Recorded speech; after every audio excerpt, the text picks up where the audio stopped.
And now it's time for Bum Reviews with Chester A. Bum. Tonight's review: Disney's Alice in Wonderland. Oh my god, this is the greatest movie I've ever seen in my life! I'm late for a very important spoilers! I asked them what movie I was going to see today, and they were like, Disney's Alice in Wonderland! And I'm like, oh boy, I love that cartoon with the little girl who walks around, all those weird things are flying out of her! That's my world 24/7! So I sit down and I'm really excited to see this movie, and I'm like, where's the little girl? And the movie's like, she's the 19-year-old over there. That's not very little. And then I'm like, where's Wonderland? And they're like, oh, it's not Wonderland anymore, it's Underland. Sounds like a Fruit of the Loom product. And I'm like, where's all the crazy characters and that innocent storyline? And the movie says they're part of an underground resistance because everything is taken over and there's a lot of action scenes.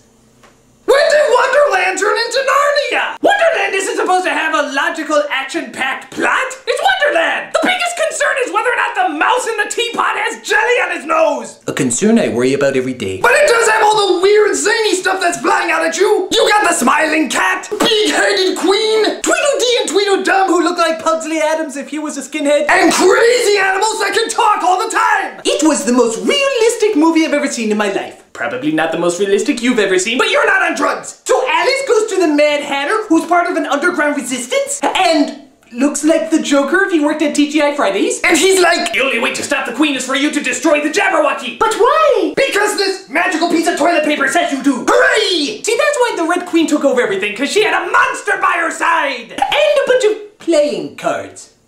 Really? That's it? I mean, the other side has a cat that can disappear, fly, and shapeshift. Couldn't he just sneak up behind the Queen and be like, end of story? And what about those cakes that turn you into giants? Couldn't they just gather all the citizens around and be like, we're taking down the Queen, just eat some of these. Look out, giants!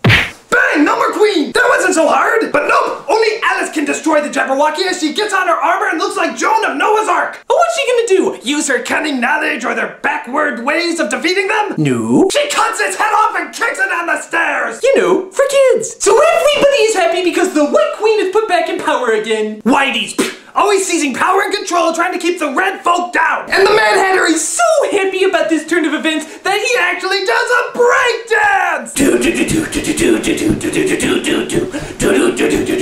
didn't know they had breakdancing in Wonderland! It must be like Japan! They steal all our style after we steal their technology. Fair trade. So I really like this movie, even though they put a story in a story that shouldn't have a story. But it had weird things flying at me, and that's all I needed. Well, that and maybe breakdancing lessons! Go Hatter! Go Hatter! It's your own birthday! It's your own birthday! This is Chester E. Bum saying, change! You got change! Oh, come on, help a guy out, will ya? Come on, change! Hey, wasn't there a video game based on this idea?